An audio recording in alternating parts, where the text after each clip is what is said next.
မင်္ဂလာပါရှင်အခုတခါတက်ပြီးမျှဝေပေးခြင်းတဲ့အကြောင်းအရာလေးကကြတော့ဒီ Excel မှာပေါ့နော်custom list ဖန်တီးတဲ့ပုံစံလေးပေါ့နော် custom list ဆိုတာကကြတော့ဘာလို့ပြောလာလဲဆိုလို့ရှိရင်ဒီ circle တစ်ခွက်မှာဆိုလို့ရှိရင်ဥပမာနေ့နာမည်တစ်ခုကိုရေးလိုက်တယ်ဆိုလို့ရှိရင်เนาะ auto fill ဆွဲချလိုက်တဲ့ခါကြလို့ရှိရင်နေ့နာမည်ကသူကအစဉ်လိုက်ကျလာတယ်ပေါ့နော်အဲ့လိုမျိုးလေးကိုဖန်တီးတာပေါ့နော် custom list ဆိုတာကကြတော့ဒီနေ့နာမည်မဟုတ်ဘဲနဲ့ကိုကနေမှဒီ item ပစ္စည်းအမျိုးအစားနာမည်တွေဒါမှမဟုတ်လို့ရှိရင်တော့လူနာမည်တွေပေါ့နော်အဲ့လိုမျိုးခဏကိုရေးရမယ်ဆိုလို့ရှိရင်ပုံသေးပေါ့နော်ဒီဟာပဲကိုခဏရေးရမယ်ဆိုလို့ရှိရင်ပုံသေးသတ်မှတ်ထားလို့ရတယ်ပေါ့နော်အဲ့လိုမျိုးသတ်မှတ်ချင်တယ်ဆိုလို့ရှိရင်တော့ဒါcustom list ကိုဖန်တီးတော့သွားပြီးသတ်မှတ်ရတယ်ပေါ့နော်ဒါဆိုရင် custom list ကိုဖန်တီးဖို့အတွက်ကြတော့ဒီအပေါ်ဘက်က file လေးကိုဝင်ပေးရမယ်နော်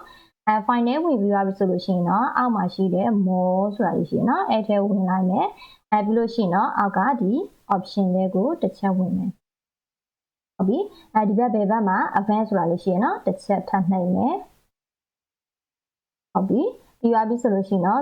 scope လေးကိုအောက်ဘက်နဲ့ဆွဲချပြီနော်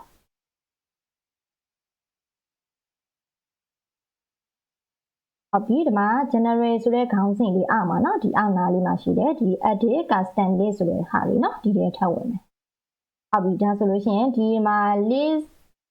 enter ဆိုတဲ့နေရာလေးပါเนาะဒီနေရာလေးမှာကကြတော့ကိုခဏတော့ငါစီချင်တဲ့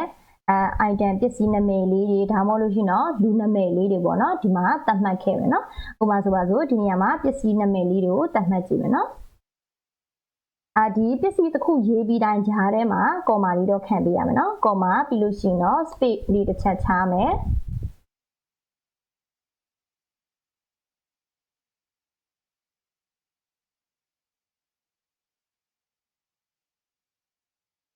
ဟုတ်ပြီဒီပစ္စည်းလေးမျိုးเนาะဒီမှာပစ္စည်းလေးမျိုးသတ်မှတ်ခဲ့တယ်ပေါ့နော်ဒါပြီးသွားပြီဆိုလို့ရှိရင်တော့ဒီဘက်က add ကိုနှိပ်ပေးရမယ်နော်ပြီးလို့ရှိရင်တော့အောက်က okay လေးနှိပ်လိုက်အောင်ပါဟုတ်ပြီဒါဆိုလို့ရှိရင်နောက်ထပ် okay တစ်ချိန်ထပ်ဒါဆိုလို့ရှိရင်ခဏကသတ်မှတ်ခဲ့တဲ့ပစ္စည်းတစ်မျိုးရဲ့နာမည်ကိုရေးကြည့်မယ်နော်ဆိုရင်ပစ္စည်းတစ်မျိုးပဲရေးခဲ့တယ်ဒါဆိုရင်ခဏကပစ္စည်းအစဉ်လိုက်ရေးခဲ့တဲ့အတိုင်းပေါ့နော်ပေါ်စီချင်တယ်ဆိုလို့ရှိရင်တော့ဒီထောင်းမှာရှိတဲ့ဒီ4.3လေးပေါ့ပါပေါ့နော်ညာကောင်းလေးတင်လိုက်မယ်အပေါင်းလက္ခဏာအနက်ရောင်လေးပေါ်တယ်ဆိုလို့ရှိရင်တော့auto fill ဆွဲချလို့ရပြီပေါ့နော်ဒါဆိုလို့ရှိရင်ခဏ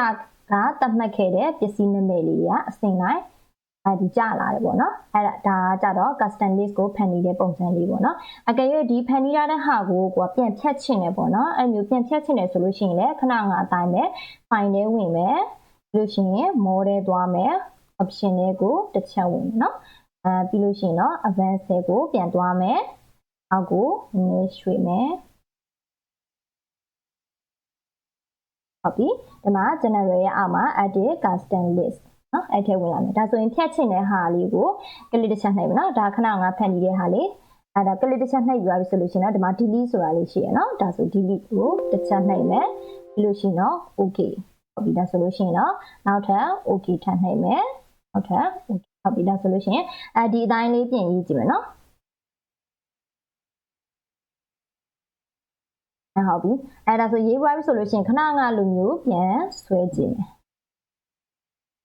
ဟုတ်ပြီဒါဆိုရင်ဒီမလာတော့ဘူးเนาะဒီမှာ HPP ရင် del ဆိုတာလေးလာရမယ်เนาะဒါပေမဲ့ဒီမှာမလာတော့ဘာဖြစ်လဲဆိုလို့ရှိရင်ခဏကပြန်ဖြုတ်လိုက်လို့ပေါ့เนาะအကယ်၍ကိုကနေပြီးမှပြန်ဖြုတ်ချင်တယ်ဆိုလို့ရှိရင်တော့ခဏအနီးတိုင်းလေးပြန်ဖြုတ်လို့ရတယ်ပေါ့เนาะအားလုံးပဲစင်ပြကြပါစေเนาะ